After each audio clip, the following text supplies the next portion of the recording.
The format and rules of the game. Each team consists of 5 debaters. The premise giver, the first debater, the second debater, the closer, and the researcher. However, only 3 of these team members would debate, excluding the researcher. I would like us to get a brief word from our judges before we begin. Of the greatest Nigerian students, great Bobo, great Kai, Kai plus Kai, great Pim, good. It's not really easy to take the lead. I want to welcome the 2 teams present here, but I want to encourage you that much as it's a competition, it's not a do or die. We are here for you. We are here for you. We learn.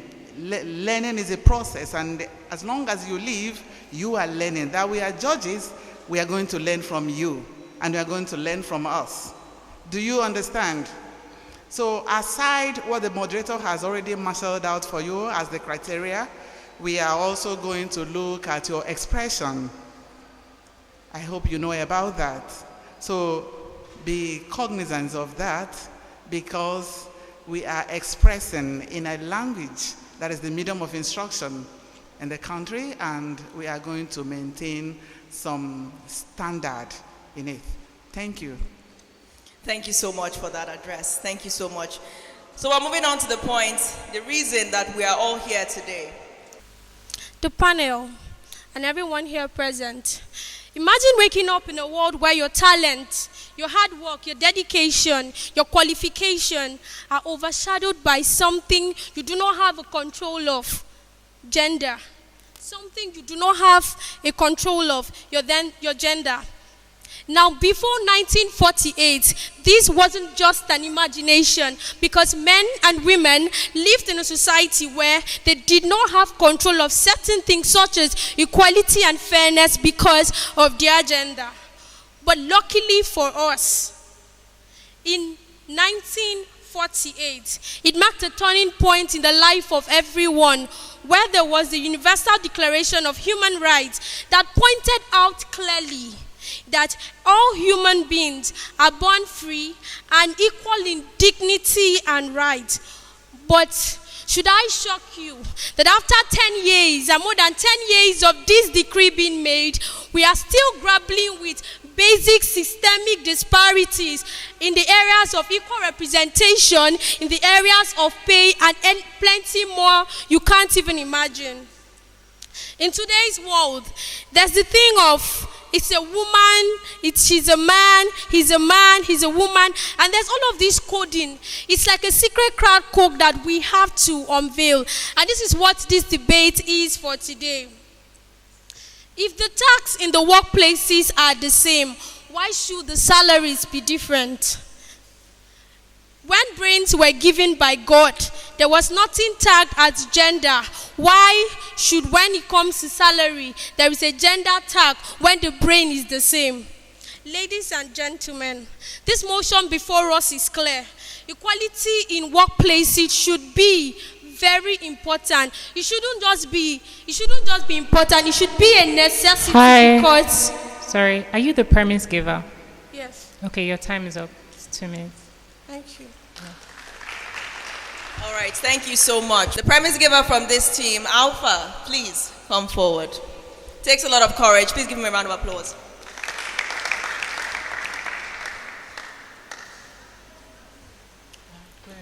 Please, I need one of them. Good morning. My name is Wachku Amos Ibuka, representing Team Alpha. According to Jordan Peterson in an interview, he said, men and women are not the same and cannot be the same. But that doesn't mean they shouldn't be treated fairly. If men and women are left to choices of their own, the outcome is not equal or the same.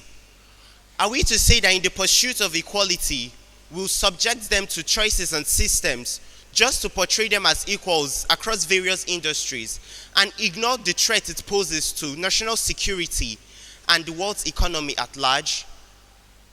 There's a popular saying that goes, all fingers are not equal.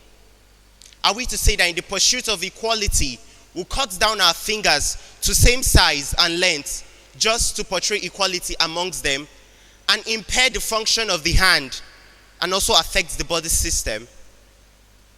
Are we going to force little girls who would love to further into the fashion industry, into the military, just because there are few representation of women in the military?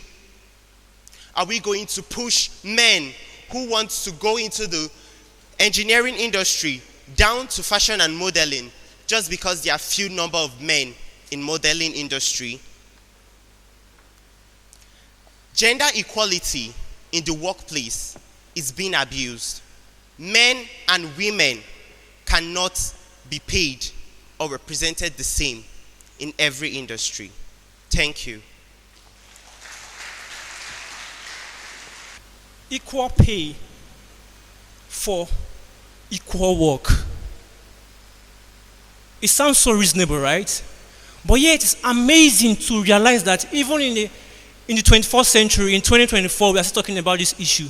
And the fact still remains that there is no country in the world where women earn the same as men. Even though they put in the same efforts, they have the same skill, they have the same competence. Ladies and gentlemen, there's a popular saying that is common here that hand we no work, you no go chop. And this goes in our community these days. Ladies and gentlemen, gender equality in workplace is being abused.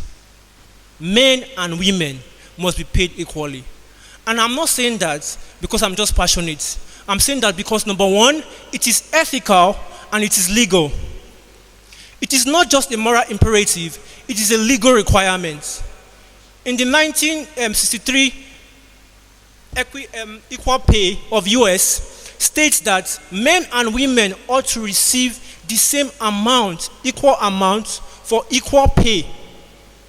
And this stressed the need for fairness and equality practices.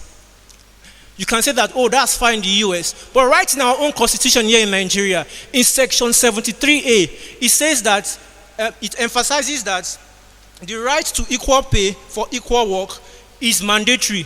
And this reflects that gender equality and men and women must be paid equally. It's even right in our own institution. Then why are we debating on something that is even right? It is your right. Then why are we debating about it? But that's not all.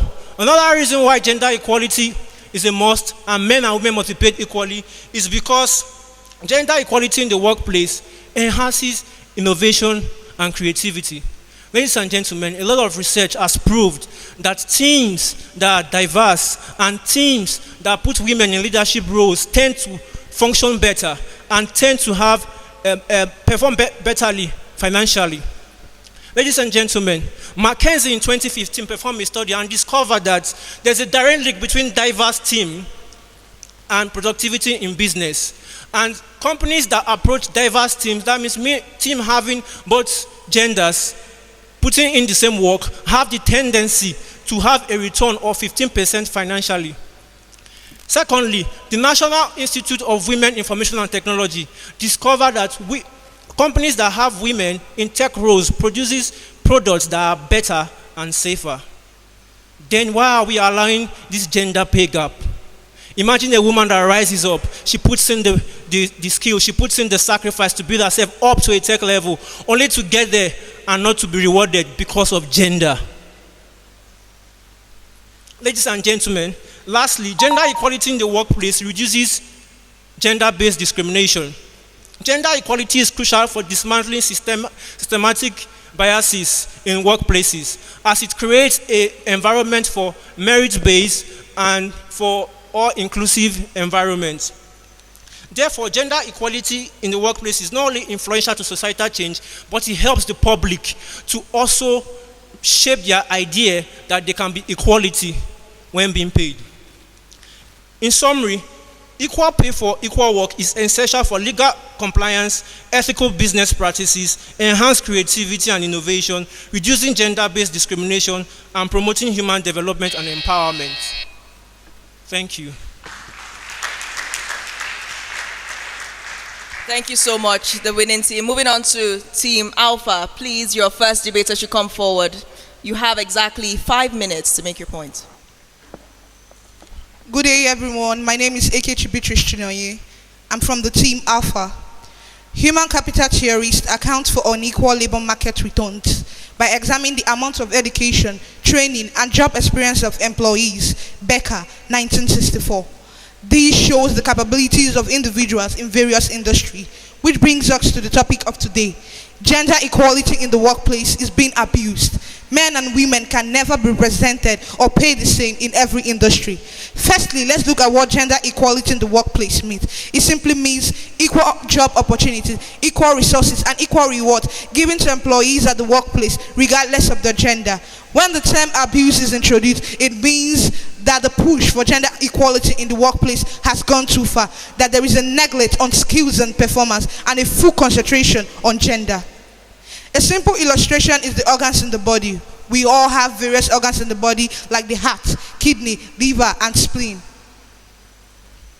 Like the heart, kidney, liver, and spleen. We all know, are we to say because they are all organs in the body, then they should have equal blood flow? No, because these organs have functions that facilitate their blood flow. We should know that there are certain characteristic traits and behaviors like risk-taking, confidence, strength, willpower, and context independence possessed by a certain gender that narrates the profession he or she suits in. According to Geraldine and Poggio in 2001, it is far more difficult for women to distance themselves from feminine identity associated with caring, empathy, and emotion towards certain jobs. This already shows the profession they fit in.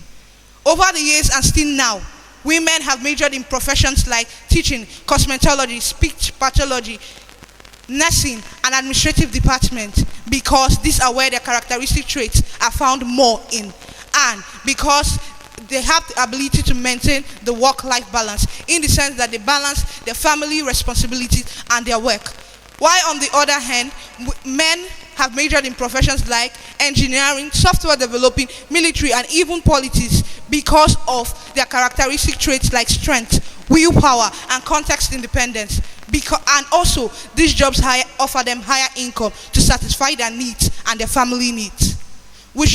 Whether we like it or not, we should accept that there are factors that govern every profession or job and should be fully considered and not overlooked because of gender. These factors are the ethics, principles, and strategies that will lead to the growth of this business, or professions, even if it means for a particular gender to have the highest representation. For example, in a job interview for a teaching job, are they to hire a man with lack of qualification simply because they already have a lot of female teachers and forget the impact the man will give to the children?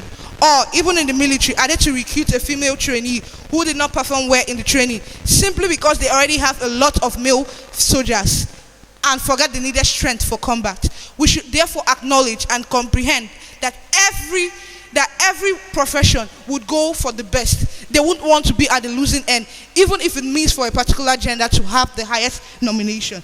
This is not a segregation on which gender is best, but a show on what this gender represents more.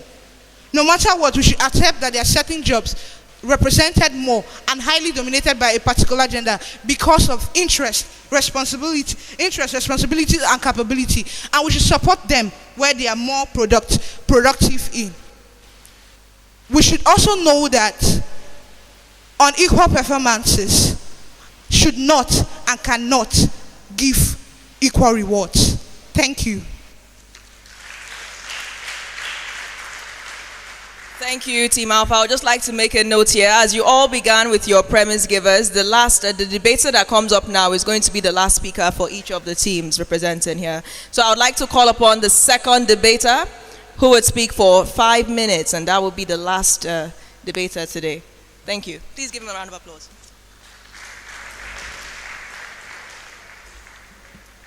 My name is Akomode Shegbe Israel from Enugu North Local Government as a serving corps member. We cannot, again I say, we cannot negotiate gender equality in the workplace. Why? Because it is a fundamental human right. You have the right to work. I have the right to work. irrespective of your gender. If this is the case, then why don't you have the right to get equal pay for equal work? Because of gender? No.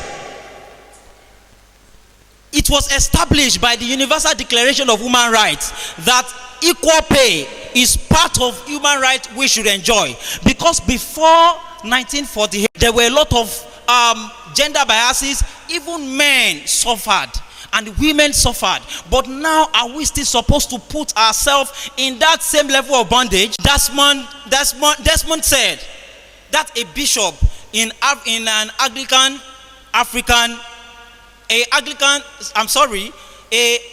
Anglican bishop is also a social right activist. He said that my humanity is bound up in yours, for we can only be human together. That means that our experiences and life and whatever we do in life are linked together. So why are we not supposed to be enjoying life together? For instance, look at this scenario. If you aspire to be a leader in a particular firm or a position, and all that you can see are men, definitely as a woman, it will create a kind of barrier in your mentality, because you will not be able to push further. And let me quickly say that we are not talking of equal pay without equal work. We are talking of equal pay for equal work. If you, as a woman, can put in required effort needed for the job to get the job done, then you should get equal pay with a man that is doing the same. Look at this scenario. If two people are employed the same way, they are employed in the same firm the same day, one is a male and the other is a female, and they are given the same role, having the same qualification and certification, delivering the same results, but one is paid less than the other. If you were in that position, how would you feel? See, equal representation in every industry, it's more than just a matter of fairness. And equal pay for equal work, it goes beyond the matter of justice. It is a powerful source of inspiration for the upcoming generation. Do you want them to be discouraged because their mother is not well paid in their office? For the same way, because you will agree with me that if you are not well paid in your place of work, it will discourage you. And the discouragement of a mother will be transferred to the family. So definitely the female in those families will be discouraged. And research has proven that unequal pay for equal work brings about discouragement and unhappiness. Because a study that was conducted in Europe, considering nations that embrace gender equality and nations that do not embrace gender equality, have shown that when a nation does not embrace gender equality, it increases the level of unhappiness in such places. Now I can say boldly that there is no more need for us to start doubting that equal pay for equal work is not important. Because one, it is a fundamental human right. Two, it inspires the upcoming generation. And three, it does what? It inspires the upcoming generation. Three, it creates happiness in the family and in the workplace. Four, it is ethical and it is standard. It is ethical and standard. And another one is it improves our relationship in the society. If you are paid better than I, and we are doing the same work, and you are my boss giving me instructions, then I will have some kind of limitations I will have some kind of biases to you, because we are doing the same thing, but you want me to deliver the same results. Definitely I will not be able to put in my best. That's exactly the reason for some women working in places that are not putting in their best. Why? Because they have sinned. Thank you very much. All right, thank you so much for being an active audience. I would like to call on Team Alpha now, the second debater, to come to the podium. They are speaking against gender equality in the workplace. My name is Ezonyedikachi Emmanuel, representing SUMAS, Team Alpha. My opponent says, imagine a world where your life is controlled by things you have no control over. I say, that is the world we are living in. If I could control it, I'd probably choose not to be born in Nigeria. I like basketball so much, so I would probably want to grow a few inches taller. That is the world we live in. But we all have to find our advantages. A midwife in China is not paid the same with a midwife in London. They do the same thing. They deliver babies. But we understand that besides the job title, there are other things that could influence salary, like economy, like age, like gender even. But for gender, it's not the quality of being male or female that decides who gets paid more or who gets paid less. That would be discrimination, and that is illegal. It has always been illegal, and it will continue to be illegal. However, personality traits that are linked to masculinity and femininity could influence who gets paid more or less. From the work of Lara and Linda, we can see that men are less agreeable, so they are about 8 times more likely to negotiate for higher salaries in the workplace. And you know what a successful businessman once told me? He said, the way to build a successful company is to hire the best hands at whatever needs to be done and pay them the least amount of money you can get away with. So you see, they might tell you that women earn 77 cents for every time a man earns $1, and the number varies depending on who you ask. But when you ask Melissa, a British feminist and an author, she says that the argument that women are paid less than men for the same work is misleading if it does not consider that men and women choose different types of job and work environments which can significantly influence their earnings. She's right. These calculations, or rather speculations, does not account for men and women who work part-time or full-time. It does not account for paid overtime. It does not account for the informal sector, which dominates our economy in countries like Nigeria. I'm talking about the market women. They are not factored in this gender pay gap calculations. By Melissa's own reckoning, peddling the myth that women are paid less than men makes them into victims. How is this empowering for young women? Just last year, Claudia Golding was awarded a Nobel Prize in economics for her work, which showed that women experience a decrease in their wages as they take time off work to care for their children. What this tells me is that for mothers, no amount of money can compensate for the joy of motherhood. And I wouldn't take that away from them. Now, would you look into the eyes of a nursing mother, see the hungry baby in her arms, and tell her that she cannot breastfeed her child because she has to put in the same number of work hours with her male colleagues so that she can even up the pay gap? That sounds absurd. And it's also unfair. You know what else is unfair? The South African Football Association considering slashing the salaries of their male players so that it could match with the salaries of their female players, because the female players were asking for equal pay.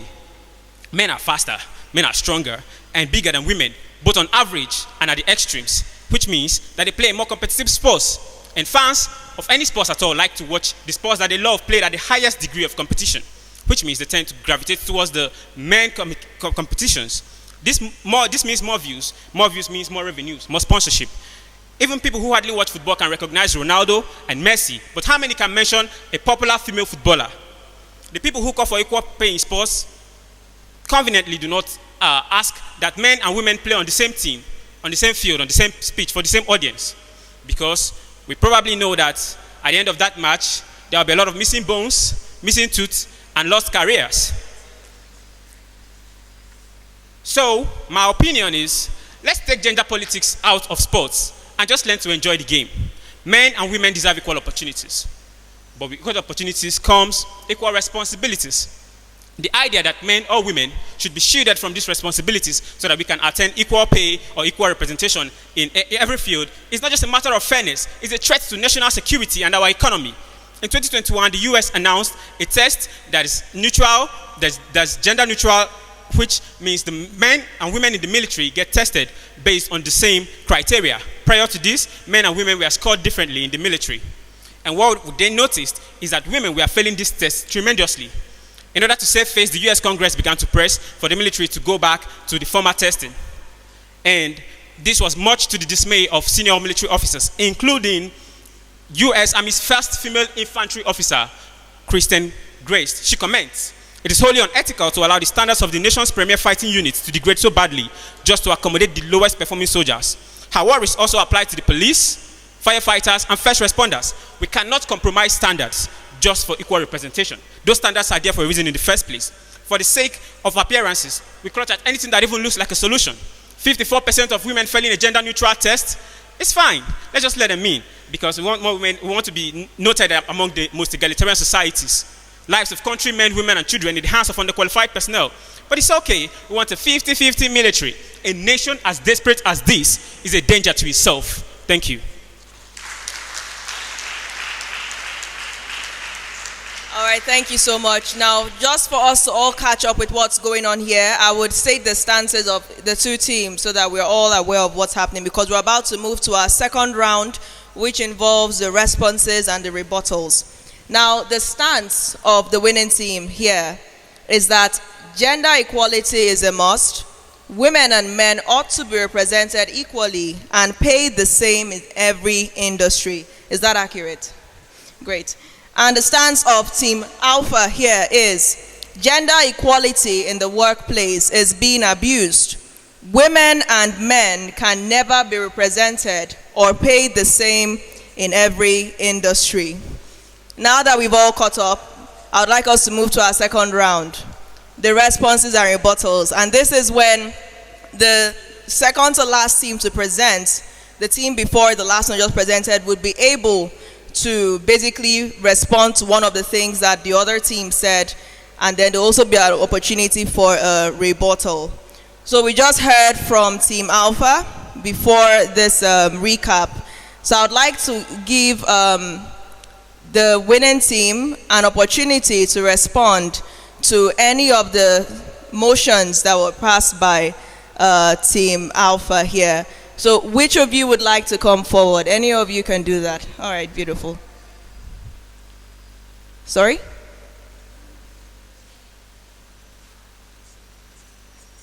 Yes, you can speak from your stand. You don't have to come here as you have a mic, so we have to make use of that. So if you'd like to respond to anything that many of the motions passed by Team Alpha, please go ahead. You have 1 minute. An accurate timekeeper is on the clock. Your time starts now. I heard the opponent say that all the body parts function differently but in same capacity. Do you know that if you take junks, that on your liver, if you take junks and your liver fails, it doesn't just affect your liver, it affects every other part of your body. If you treat a woman poorly and in a workforce where she's working hard, I hope you know it will affect the productivity, the economy growth, and the inflow of money in that firm. Also, I heard you say that women are not in sports. Women are not. Have you heard of Serena Williams? Have you heard how far she has gone in sport? You say women do not have willpower. Go to the University of Calabar. Professor Banku Florence Obi spearheadly guided the women. The ladies were complaining of certain exam malpractice. She guided them to the fund that GSS is no longer written in paper form. It is written in CBT. It has helped curb corruption and has helped to curb examination malpractice. Also, I heard you say that in Peterson's debate, I hope you heard that review very well, because he clearly stated that workplace equality is not a myth and women should be paid for the value of work they bring. I hope you know that companies were not built to go in next team, but were built to last. And so if you're saying that women should be paid less... Sorry, your time is up. All right, thank you so much, the winning team there. Now, our Alpha team here has 1 minute for a rebuttal. And of course, that is going to be a response to what the winning team has just said. Anybody can decide to speak. Who would like to speak? All right, go ahead. 1 minute. I'll assume that you're not a medical student. As you can see, I'm fully dressed in my medical attire. You said the liver, when it's unable to process drugs taken. I like the fact that you... Drugs in quotes. I like the fact that you admitted that the liver is responsible for removal of toxicants in the body. Isn't it? So are you going to allocate same blood flow to the liver and to the eyes? So they are not performing the same option. It's a question. You won't. Because obviously, the liver needs a higher amount of blood flow than the eyes. And two, Serena Williams plays tennis. This is not a gender war. I'm not saying men should be paid more than women. I'm saying whoever contributes more should be paid more. Rafael Nadal, a popular tennis player. All right, one moment before you proceed, I need to check with our judges. Can two people actually respond? All right, go ahead. Please, go ahead. Go on. Rafael Nadal, a prominent tennis player, was once asked, why are men paid more in other sports? We know it doesn't happen in this sport. That was the reporter's question. And he responded with a little moment of silence, and he said, I don't know. Why do women earn more in modeling? You see, it's not a men versus women issue. In sports like tennis, men and women can actually play in the same court at the same time. So they play for the same audience. Time's up. 1 minute is up, and that is that. 1 minute is up. I'd like us to give a round of applause to our debaters here. It's not easy coming forward to make all these points. It's not easy. Please, let's appreciate them. Please, let's appreciate them. So now it's time for our judges to basically question the debaters. I would want to know if our judges are ready for this. Are you ready for the question? All right, so any of our judges that would like to begin the round of questions? Nnamdi Obaya would be starting this round of questions. Please go ahead, Nnamdi. All right, thank you all very much. Thank you for coming up. I can see a lot of reading was done, though the fact that some of you had reading material in front of you. If you're coming for a debate, you should have taken as much information as you need. I don't know why you had reading material in front of you, and that goes to both teams. Let me start by addressing the first thing, and this happened to both teams. When your premise givers came out, don't assume we know your stance. You just started talking. It was the moderator who came back and told us what your stances were.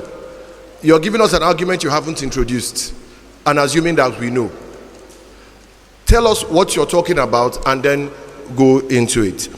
That being said, the first thing I will say is this: for the those that came up first, it must have been very nerve-wracking. So to the two people that came out first, very well done. It was very difficult, but I was very impressed that you both came out. Two different styles, vibrant passion, cold, calm, assassin exterior. Two ways of approaching it, both equally effective. But there were some things I picked up.